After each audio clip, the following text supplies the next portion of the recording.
Let go of your money stress forever. Mga friendship, ito lang tatanong kita, nakakaramdam ka na ba ng sobrang money stress?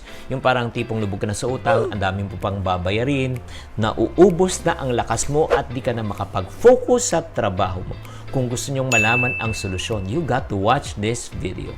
Videos that will make you wealthy and debt-free. Hi there mga friendship, this is Ching kita ng inyong pambansang wealth coach. Maraming salamat po sa pagbisita sa channel na ito, itong channel ng mga eponaryo at mga payaman. That's the reason why if you are not yet part of this community or this channel, please do join us and subscribe. Okay, tuloy po ang paglala ng ating mga financial situation lalo sa ating bansa. Lubog po ang ating bansa sa utang, pati mga karamihan ng tao nawawalan po ng trabaho. At kung makikita mo talaga yung magnitude po ng stress level po ng tao, hindi na po masyadong maganda. Kaya nga, sa video na ito, pag-uusapan po natin kung ano ang solusyon on how we can get our life back from money stress. Pero bago natin pag-usapan ng solusyon, umpisan muna natin sa paglalaro po ng basketball. Sa isang basketball game, ang pinaka-goal natin is to win, magwagi. Agree? So, para tayo magwagi, number one, kailangan magaling ang players mo. Pero bukod pa sa players, kailangan may magaling tayong coach. Tama po. So, ano po yung coach? Ang isang basketball coach po, siya ay nagtatrain, siya po ay nagkikreate ng strategy, siya po ay nagtuturo sa player, siya ay nagbibigay ng guidance, inspiration, direction, para talagang mabuo ang team. At pag may coach po kayo, mas mataas ang chances of winning. Agree? So, ang tanong naman, what if, let's say, isang basketball team, walang coach? Siyempre, walang direction, walang strategy, mas maraming pagkakamali, chaos yan, gulo. Kasi lahat gustong mag-shoot, lahat gustong maging sumikat. At the same time, the chances of losing will be high. So, in other words, they will be part of the losing team. So, ano naman kinalaman ng basketball naman sa finances? Ikaw tatanungin ko ngayon. Ikaw ba nakakaramdam ka na ba ng feeling na minsan wala kang financial direction, hindi mo alam kung ano gagawin mo, wala kang plano, di ba? At the same time, sa mga diskarte mo at mga desisyon mo, parati ka na nagkakamali. So, ikaw ang nagkakamali, syempre, lalo pang lumalalo ang problema mo. You lead a stressful and chaotic life. Lubog ka sa utang, ang dami mong babayarin, and then kung ikaw nagsusubok ka ng mga negosyo at opportunities, imbis na kumita, ikaw ay nalulugi at minsan na-scam pa. If I just describe your situation, that is what happens most of the time pag walang nag-guide, nagtuturo po sa atin at wala tayong coach pagdating sa ating personal finance. Kaya nga kung ang basketball may basketball coach, sa pera naman, dapat meron kang tinatawag na money coach. So ano po ang role ng isang money coach or finance coach? Sila po ang mga tao that will help you to make better financial decisions. Tutulungan kayo sa pagbabudget, sa pagbabayad ng utang, paano makaipon, and then tuturuan po rin po kayo kung paano ma-reach ang financial goals nyo. At ito ang pinaka-best part, isi-share din ng isang money coach kung paano maiiwasan ang mga pagkakamali na ginawa niya sa buhay. So, ang next question is, bakit natin kailangan ng isang money coach? Kasi, honestly, we need to be guided. Mahirap talaga mag-trial and error, hit and miss. Number 2, kailangan din natin ng tao na that will help us to control our emotions. Diba? Naniniwala ba kayo? Kasi masyado tayong emotional, lalo na pag may sale. And then, ang kagandahan din, pag meron tayong money coach, meron tayong mapagtatanungan. Diba? Tama ba itong desisyon ko o hindi? So, right now, in conclusion, ano naman po ang mga benepisyo pag tayo ay money coach? Number 1 is what we call as accountability partner. Pag may accountability partner ka, they will help you to stay on track, they will be on your side, they will be part of your financial journey. Ang problema, karamihan po sa atin, meron tayong tinatawag na procrastination. Minsan, nag-uumpisa pero hindi mo tinatapos. Ikaw ba ay ganito?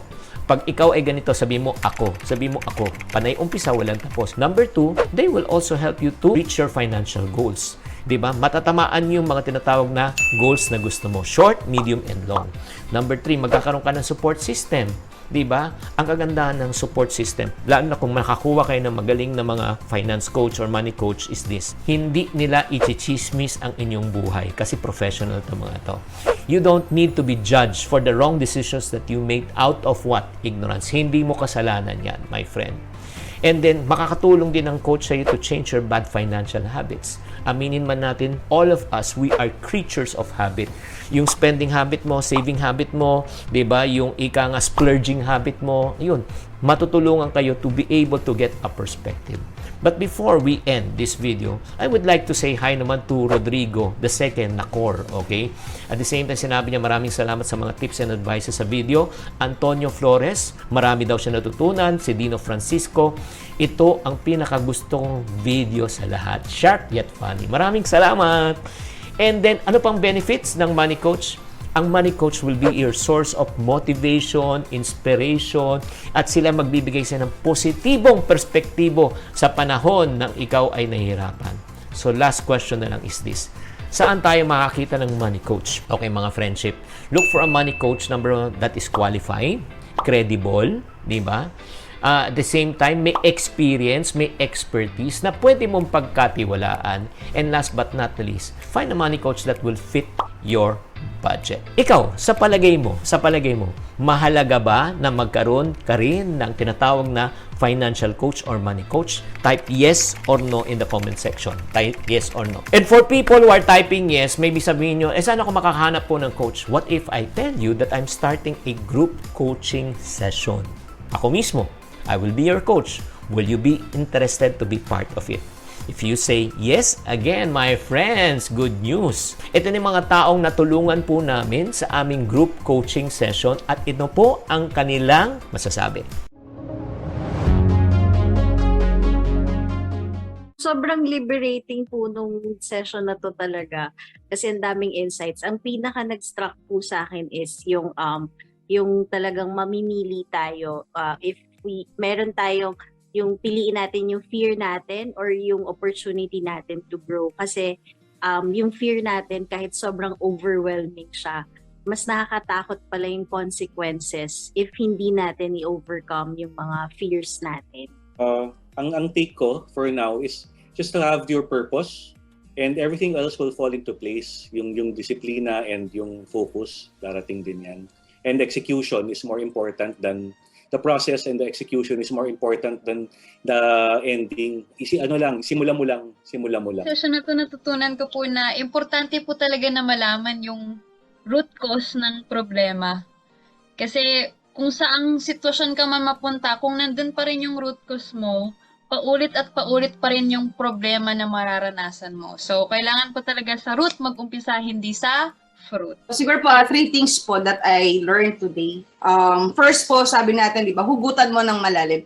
We must always know our deepest why. So, if we know our why, the how will become easy. And then, of course, the second one is learning without execution is still dead. Kung ano man yung natutunan po natin ngayon, tapos hindi naman din natin siya isa sa buhay, mababaliwala rin po yung natutunan. And lahat po ng problema, lahat po ng mga pain points po natin, lahat po is galing lang din po sa atin. So walang sino man na makaka-solve po nitong problema natin at makaka-achieve ng goal natin, tayo lang po. Ay, sorry po, isa pa po, 4 points po. Palad mo may butas, kaya hindi ikaw po yung tagapagligtas. Yun lang po, maraming salamat. So guys, there you have it. I'm looking forward to have a group coaching session with you so that I can help you with your journey in your personal finance. So if you're interested, all you need to do is just click on the link below or on top, or just type the word called coach in the comment section. If you're watching from Facebook, PM me, and then type the word called coach and I will send you the link. FYI, limited seats lang po to, limited seats. So grab your seats right now. Thank you very much for joining. Tatandaan, ang pagyaman po ay napag-aaralan. This Chinkitan saying to every problem, there's always a solution. If you're not part of the solution, you're part of the problem. Always think positive. Thank you for watching. If you want to suggest a topic or review that you would like me to discuss on the next video, please do comment below para mabasa po namin. Thank you very much and I'll see you on our next video.